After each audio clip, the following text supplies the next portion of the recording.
your retirement puzzle together. Catch Planning for a Better and Safer Retirement Saturdays at 9 a.m. on Ocala's News Talk, The Source 96.3 FM and 1370 AM. 5 minutes after 11 o'clock. Thank you for tuning in this Monday, Labor Day morning. Okay.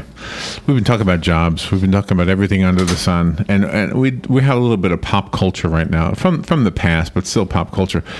There is a new book that came out June 15th of this year, so it's just a few months old. It is about the actor Peter O'Toole. Now, I'm not a big movie buff. I don't know a whole lot about actors, and I certainly don't know anything about Peter O'Toole. But when I was reading about him, I said, oh, geez, this guy was a character. Yeah. This guy was a character. Now, let me do a little research real quick. I didn't look to see when he died, but you know Peter O'Toole, right? I mean, yeah. Okay. Yeah, he's great. Okay, so there's a new book, and I want to tell you about the book. But first of all, let me see what Wikipedia says. Okay. While they may have some mistakes, they usually give you the right date of death. So he died in 2013, so he's not gone that long. No. Mm-mm. He's not even gone 2 years. He was born 1932. He died in 2013. He was 6'2" tall. Mm-hmm. So there you go. So the book is called Peter O'Toole, Hellraiser, Sexual Outlaw, Irish Rebel, Blood Moon's Babylon series, whatever that means. Whatever that means. Blood Moon's Babylon All right, series. so That must be the publisher, Blood Moon. in addition to the Peter O'Toole thing, what I want to do with this half hour is also tell you about a UFO story from 1965. Yeah, that sounds so Peter cool. O'Toole and a UFO story, they're not connected in any way. It's just two stories I thought I wanted to share with you. You never know. Peter O'Toole.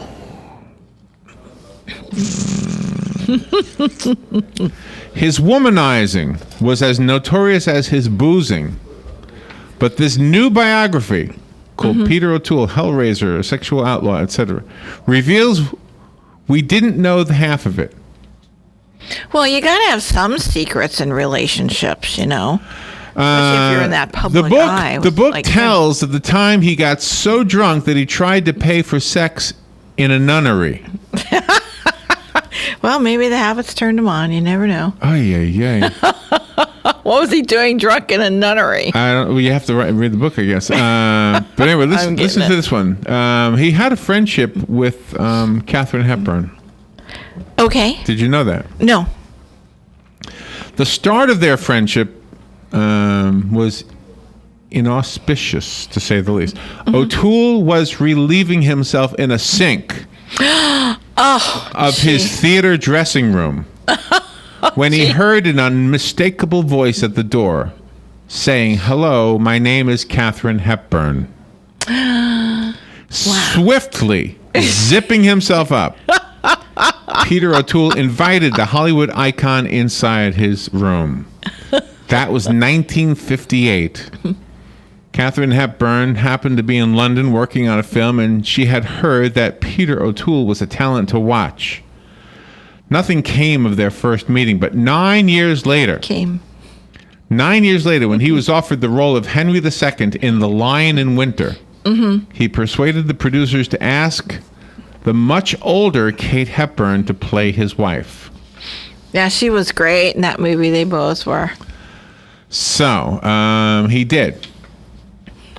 Scribbling a quick note to her, Peter O'Toole, who was 35 at the time, sent the script to Martha's Vineyard, where the 60-year-old actress was grieving the recent loss of her beloved Spencer Tracy. Yeah.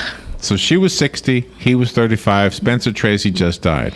Yeah, that was a romance that lasted forever. He asks Katharine Hepburn to be his on-screen wife in the movie. What was the movie called? The Lion in Winter. The Lion in Winter. Okay. And you couldn't tell. She just looked so great, you know? A week later, the phone rang, and she said to Peter O'Toole, "I might as well do it before I die." Mm-hmm. On the set, those who were there said it was clear that their fellow actors were crazy about each other, although they did have a big difference in their ages. They did say, however, it was a love-hate relationship. Katharine Hepburn's nickname for her young co-star was Pig. She would say, "Hello, Pig," each morning as she arrived at the set. "Hello, Pig." Oh, gosh. Often she would berate him in front of his fellow actors and the crew, saying, for instance, "Peter, stop towering over me. Come and sit down and try to look respectable." Yeah, I can't believe there was anything going on between the two. She would also lecture him about his drinking, telling him he was in danger of throwing his talent away. That's like being a mom. That's like being a mom. Concerned about his health, she bought him a bike and ordered him to cycle to and from the studios. In return, Peter O'Toole called her nags. Mm-hmm. And once deposited a large number of empty spirit bottles in her car. Probably didn't take him long to drink that. At one time, after he had kept her waiting on the set because he was still in his caravan playing cards, she stormed in, shouting, "You're a real nut, and I've met some nuts in my day." Then she punched him rather hard. Oh. A couple of hours later, he meekly knocked on the door of her dressing room and apologized. "Don't worry, pig," she said. "I only hit people I love."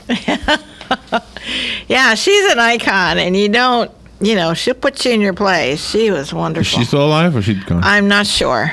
On another occasion, actress Jane Merrow recalls being with Peter O'Toole in his trailer going through some lines when Katharine Hepburn suddenly stormed in. Red with anger, she walked up to Peter, whacked him around the head, and screamed, "You son of a bee, don't you ever keep the makeup and hair people from me ever again." Ooh. There was a deadly silence. Peter sat there with his mouth open, and then she stormed out again. Jane Merrow says, "I thought, oh, now all hell's going to break loose." Well, Peter just burst out laughing. In fact, Peter O'Toole was quite innocent. The makeup and hair people had simply been delayed on their way to the set.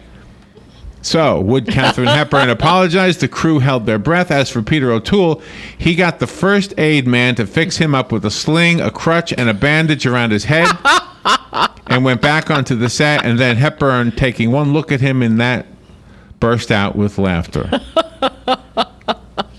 Oh, gosh. Peter O'Toole had Richard Burton as a friend. Mm-hmm. The two of them starred together in the 1964 film called Beckett. And the two were Hellraisers.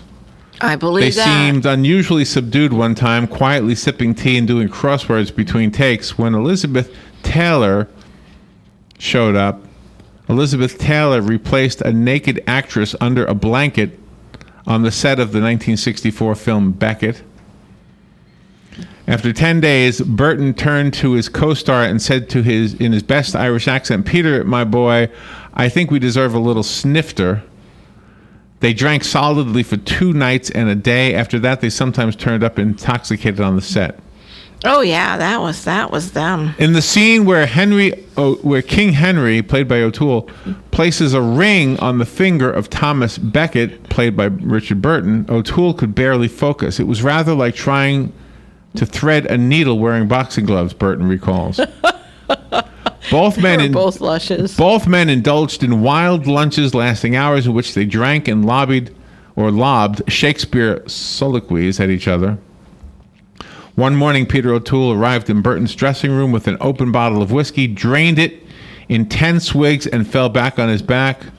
And shooting for the movie resumed 24 hours later.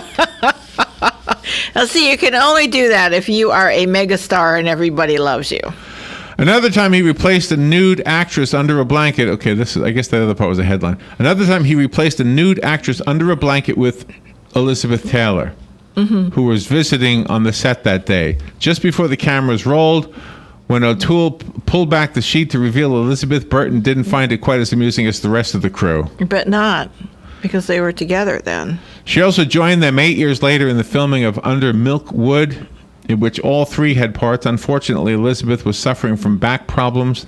After filming her scene as the sailor's tart, Rosie Probert, she point-blank refused to come back to do some crucial dubbing.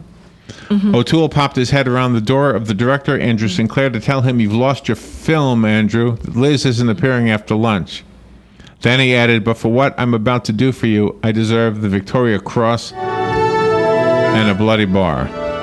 Oh, so he got her back? That afternoon, O'Toole, Burton, and Taylor drank 6 bottles of wine between them. Then the two carried Elizabeth, dead drunk, back to the studio where they held her up as she read her dialogue. Yeah, the three icons. By That their is so cool. selfless act, the film was saved. The book is called Peter O'Toole, Hellraiser, Sexual Outlaw, Irish Rebel. We'll be right back. The weather is brought to you by myfwc.com. Safe boating is no accident. Sunny to partly cloudy with a thunderstorm during the